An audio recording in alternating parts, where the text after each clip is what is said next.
I predicted the collapse of this billion-dollar company that went bankrupt today, and I'm going to show you how. I shot an entire video about it, predicting it yesterday, and it was supposed to come out yesterday, but I decided, hey, these are big allegations. I should give them a chance to respond for comment, which was a huge mistake. Basically, I emailed them. I said, hey, I think you're lying. I think you're insolvent. I have a lot of reasons for thinking so, and I'm going to do a story about it in 24 hours.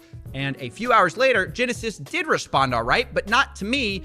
They responded to their clients. They had a call with them at 7 a.m. basically saying, hey, oops, we've been lying for the entire week. We don't have the money after all. Now, honestly, from my perspective, it's been difficult to not see this as like them front running the story. Although, being objective about this, it's probably pure coincidence because I wasn't the only one talking about this. And this is a billion-dollar company. It's hard to believe they'd spend their time watching CoffeeZilla. But I'm just going to say I am biased on this one because I sent them an email and then right after that, they admit they don't have the money. So that's just my bias. I wanted to let you guys know that ahead of time. Either way, I guess I'm just upset that this video didn't come out before their collapse like it was supposed to, because that was supposed to be the point of all this. I will say though, if you're following me on Twitter, I did warn you guys ahead of time 5 days ago to take your money out of Gemini Earn. Today, Gemini Earn did pause withdrawals because of this Genesis story we're about to talk about. So I know I was able to warn some people. I just wish I was able to warn more people. And today, I just want to show you the video of me predicting the collapse of Genesis. Obviously, at this point, it is too late, but I think it's a super interesting time capsule because while in hindsight, it's obvious, beforehand, there were serious red flags. So I have not added anything to yesterday's video because I wanted to leave it exactly as is.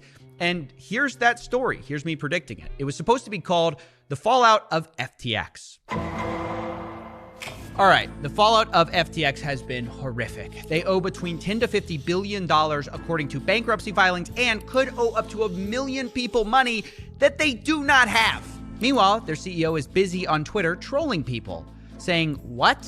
Believe it or not, these cryptic tweets are some of our only communications from the world's most formerly generous billionaire. Well, that and a New York Times interview where he told them, quote, you would have thought I'd be getting no sleep right now. And instead, I'm getting some. It could be worse. Oh man, where would we be without the hard-hitting questions of the New York Times? Millions are suffering, but at least Sam is sleeping soundly. But it's not even just Sam's direct victims that I want to talk about today. Nearly everything besides Sam's sleep schedule have been affected. Crypto as a whole faces existential risk as people lose trust in magic internet money, but there's also an indirect risk of all these companies that loaned SBF money. Now, some of the lenders could be going bankrupt as well, and this is what we call contagion. It's like when you have a nuclear blast, you have the immediate direct hit, the explosion itself, but then there's also radiation. It's slower, sometimes invisible at first, but it hurts more people. And we've already seen signs of contagion coming from companies like BlockFi. Earlier this week, they paused withdrawals, citing significant exposure to FTX. There's also other companies like Salt Lending who also paused withdrawals for the same problems. And this is what contagion looks like when other companies face troubles because of one company going under. And I think it's important to report on companies that fall apart and explain like what happened. But unfortunately, it's already too late to save anyone on BlockFi or Salt because by the time a company has paused withdrawals, it's too late. All you can do is pray they come back. So today, I want to talk about a company that it's not too late for.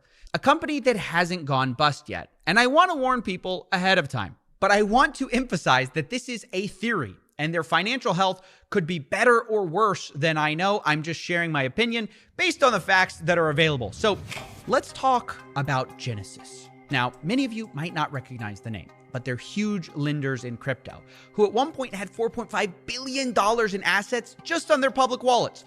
And unlike BlockFi, they didn't explicitly target retail traders like everyday people like you and me. Instead, they worked with other institutions. So if you're thinking, well, okay, that just means I'm not affected, right? Well, don't be so sure. Even if you've never heard of these guys specifically, you could have had money with them. For example, let's say you had your money in the Gemini Earn program, which advertises 8% on your crypto if you leave it in the hands of the social network rowing team. Now, you might think this is a great deal. You see the Winkle twins and decide, finally, someone you can trust, right? Or at least someone you can backstab.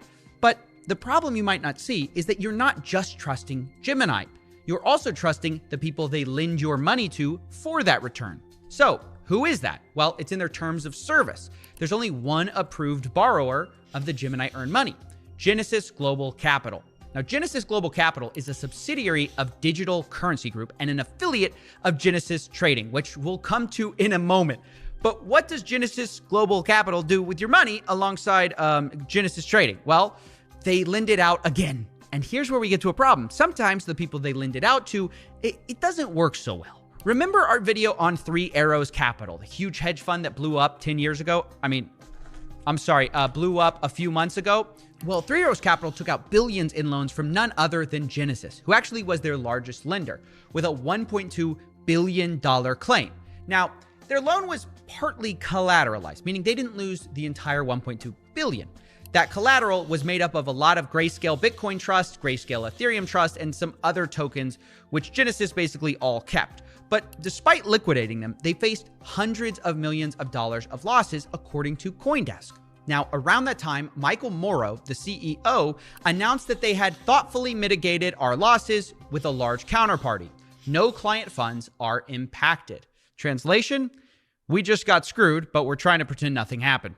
I think it's interesting to note, actually, that Michael Morrow is now the ex-CEO of Genesis and is now on vacation, according to his Twitter, which I gotta admit, now on vacation is what I would say if I were thoughtfully mitigating the loss of my job. But it doesn't stop there, because the parent company of Genesis is called Digital Currency Group, and they actually assumed this $1.2 billion claim, supposedly leaving Genesis with no outstanding liabilities. But not having that $1.2 billion claim doesn't mean suddenly they get their money back. It just means they don't have a $1.2 billion claim on their balance sheet anymore. It's now on daddy's balance sheet. Okay, why does this matter? Well, it's important to the financial health of Genesis, because even the money they did get back from Three Arrows Capital, the collateral, may not have been immediately sellable. For example, the Grayscale Bitcoin they liquidated as collateral, those assets are actually part of another subsidiary of their parent company, Digital Currency Group, called Grayscale Bitcoin Trust. And I know if it sounds confusing, I'm trying to make some graphics for this to make it a little more clear. Either way, this is important because there are reasons why if you're Genesis or DCG, Digital Currency Group, you wouldn't want to sell a bunch of a sister company shares for cash, because it would hurt your other business, especially at a time when Grayscale Bitcoin is already on life support, trading at a 40% discount. Incidentally, doing this trade is sort of what got Three Arrows Capital liquidated in the first place, but that's another story.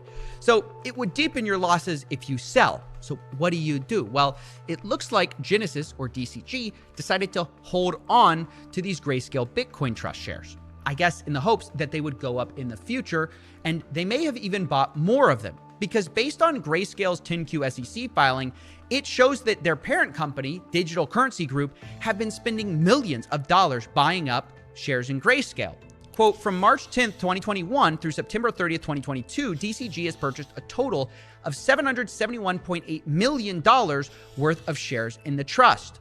All right, what does all of this mean? Well, it means that Genesis, a giant lender of crypto, got a $1 billion hole they tried to push on to daddy when Three Arrows Capital went under. In return, they got a few tokens and shares in a sister company they can't really sell, and it looks like they probably didn't sell because it's going to make their other business do worse. Not only that, their parent company also seems to have been dumping even more money into these Grayscale shares, $771 million worth. And these funds aren't exactly liquid because, as I said, they're trading very low. So the last thing they're going to want to do is sell these at a deep loss.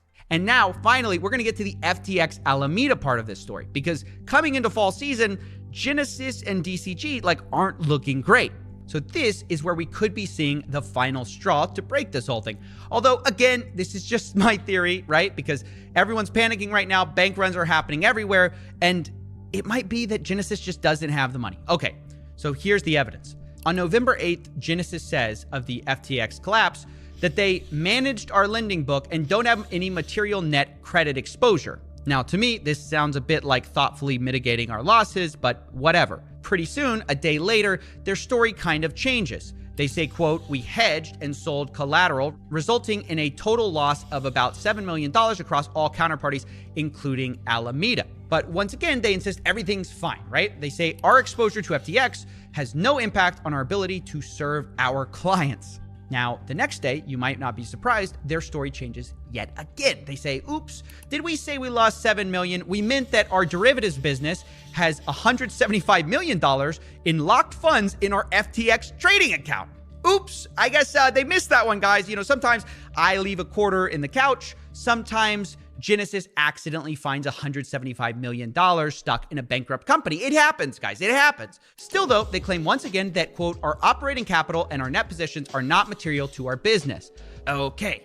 Now, that might be believable if the next day, once again, something didn't change, because DCG announced that they were infusing Genesis with $140 million. And naturally, the question is if your business is totally unaffected by $175 million going missing, why do you need to infuse that company with capital? And if you're trying to make sure everyone thinks you're fine, why not completely replace the loss? Because as some of you might have noticed, you math whiz kids out there, $175 million is bigger than $140 million infusions. So my theory, well, I think it's because dear old dad, the digital currency group, might not be so liquid right now. And I think Genesis is even more in the hole. Now, once again, this is speculation, but it's based around facts around Genesis's already large losses and DCG's nearly $1 billion purchase of their own Grayscale shares that they can't easily sell. I just don't believe that they're doing that well right now. Now, of course, could I be wrong? Could they be completely liquid and have tons of money extra? Yes, absolutely. Would I bet my money or your money on it? No, I wouldn't. Hence the making of this video. I just want you guys to be aware of what's going on. You can make your own decisions with what you want to do. But if you're in the Gemini Earn program, me personally, I wouldn't be so comfortable. Or if you're in a lending platform where you're not sure if it's related or they're lending out to Genesis, just be careful, because you might be at risk of contagion even if you think you're fine. Now, by the way, I want to be clear. This whole thing is being extremely charitable to DCG and Genesis. I feel like I'm doing free charity work here because actually I'm taking them very much at their word, which I don't believe is actually that reliable. This is when I'm saying that their losses are truly as small as they say, despite every evidence seeming to suggest that whenever possible, they minimize their losses. Take, for instance, their statement about FTT. This is, of course, the token of FTX, and it's nearly worthless now. Genesis said that they had no material exposure to FTT or any other tokens issued by centralized exchanges.